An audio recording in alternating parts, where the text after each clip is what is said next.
اللہ الرحمن الرحیم۔ آج سامعین و ناظرین کے لیے زمزم کی کچھ فضیلتیں اور فوائد کے بارے میں بات کی جا رہی ہے۔ اللہ تبارک و تعالیٰ نے اس پانی میں 3 اوصاف ایسے رکھے ہیں جو دنیا کے کسی پانی میں بھی نہیں پائے جاتے، دنیا کے کسی پانی میں نہیں پائے جاتے۔ نمبر 1، یہ پیاس بھی بجھاتا ہے۔ نمبر 2، یہ غذا کا کام بھی دیتا ہے۔ اور نمبر 3، سوائے موت کے ہر بیماری کی شفا ہے۔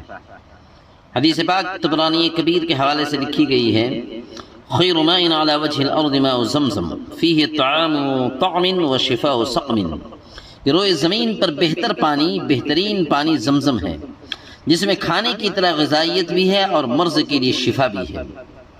اور ایک حدیث پاک میں یہ بات آئی ہے ابن ماجہ کے حوالے سے، ماء زمزم لما شرب لہ، کہ زمزم کا پانی جس نیت سے بھی پیا جائے اس سے وہی فائدہ حاصل ہوتا ہے۔ باقی سدھا لوگ، سینکڑوں لوگ اس زمانے میں ایسے گزرے ہیں جنہوں نے اس زمانے میں 1.25 مہینے 40 دن بھوک اور پیاس میں اپنی ذات پر اس کا تجربہ کیا ہے، نہ ان کو غذا کی ضرورت پیش آئی نہ دوسرے پانی کی ضرورت پیش آئی۔ اسی طرح ہزارہ افراد ایسے ہیں جنہوں نے اپنے امراض میں اس کو سبب شفا پایا ہے، اور اس کی کثیر در کثیر مقدار پینے والے تو حجاج میں بے شمار نکلیں گے جن کو نقصان تو کیا پیٹ میں گرانی تک بھی محسوس نہیں ہوتی ہے۔ اگر طب کا جزو اعظم، ڈاکٹری کا جزو اعظم تجربیات ہے، تجربات ہے، جیسا کہ مسلم ہے، تو یہ وجہ سمجھ میں آئے یا نہ آئے ماننا پڑے گا کہ آب زمزم میں بالخاصیت مائیت، غذائیت اور دوائیت تینوں موجود ہیں۔